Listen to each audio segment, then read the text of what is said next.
Mind sciences, or the study of human behavior in relation to the mind, is the newest of all the arts. It's less than 100 years old. And it is by far the one that is most cloaked in secrecy.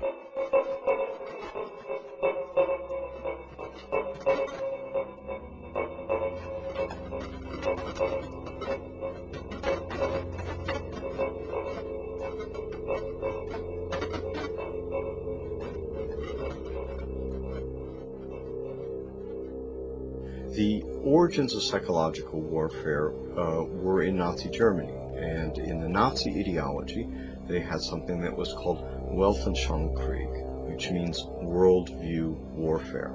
The idea for them was imposing the Nazi worldview on the countries that they had occupied. The Americans picked up this idea, created an American version of it, and called that psychological warfare.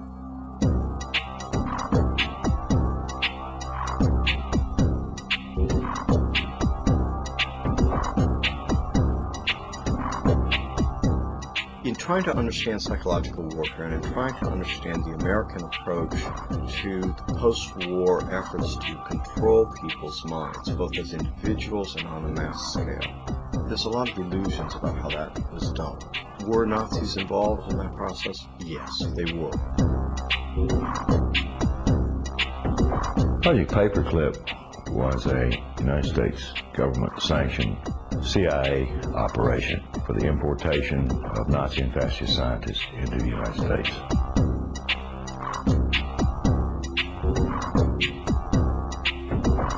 Their statement was simply this: if we don't bring these people into this country and contain them, then our enemies, the Soviet Union, will get them.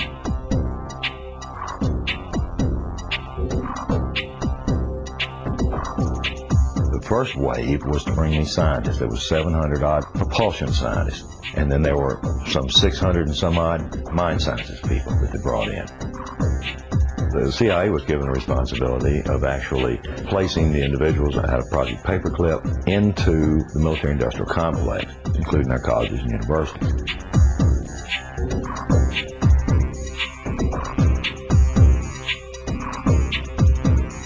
Mind control was a psychological warfare weapon that Adolf Hitler regarded as the answer for taking over the entire planet.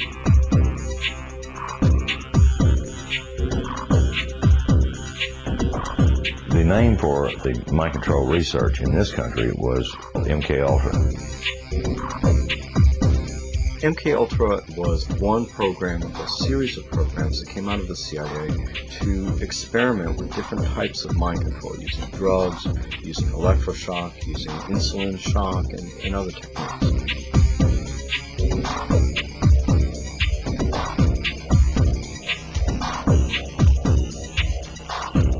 I think that the goal for those people who planned the program was very straightforward. It was an attempt to figure out a way to interrogate people and to learn how to protect their own agents against control by others.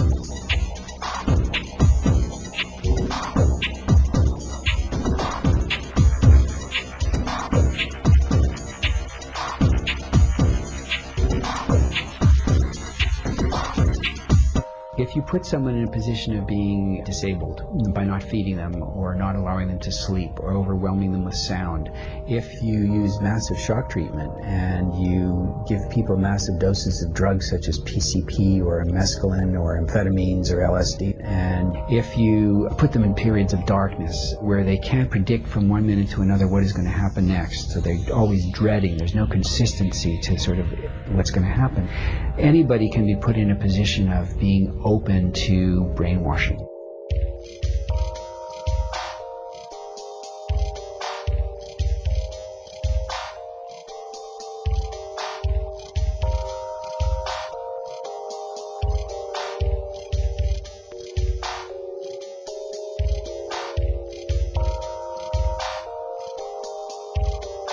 Ewan Cameron was probably the foremost psychiatrist of his time in the 1950s. He was using high-tech sound techniques. He was using multiple kinds of loop recorders to force people to listen to recorded messages 24 hours a day for weeks on end to basically destroy people's thinking patterns.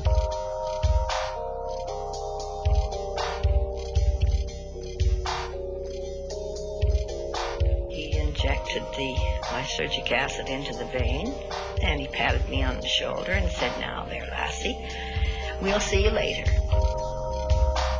And I started to feel very frightened, and the fright became a terror.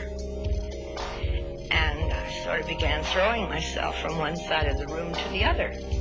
I didn't know what to do to stop this feeling. It felt like my bones were melting.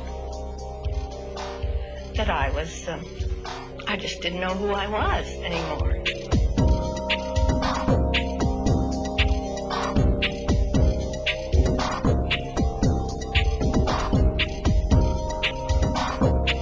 This is not just break-ins of people's homes. It's not just invasions of privacy by illegal wiretapping. This is an invasion of a person's mind.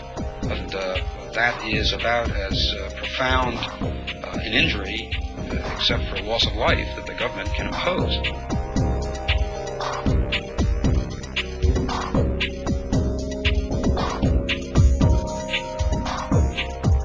This was a post-Nazi program, if you will.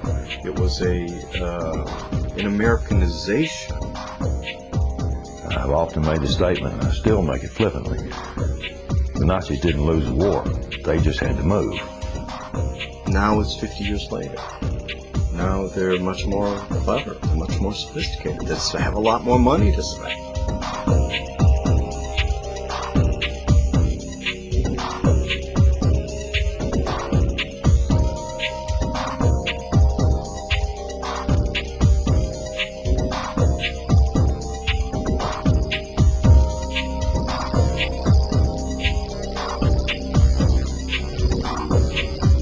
His motor coordination was disrupted because of the compound's effect. Although his vision was not impaired, he found it difficult to focus his attention on the next objective.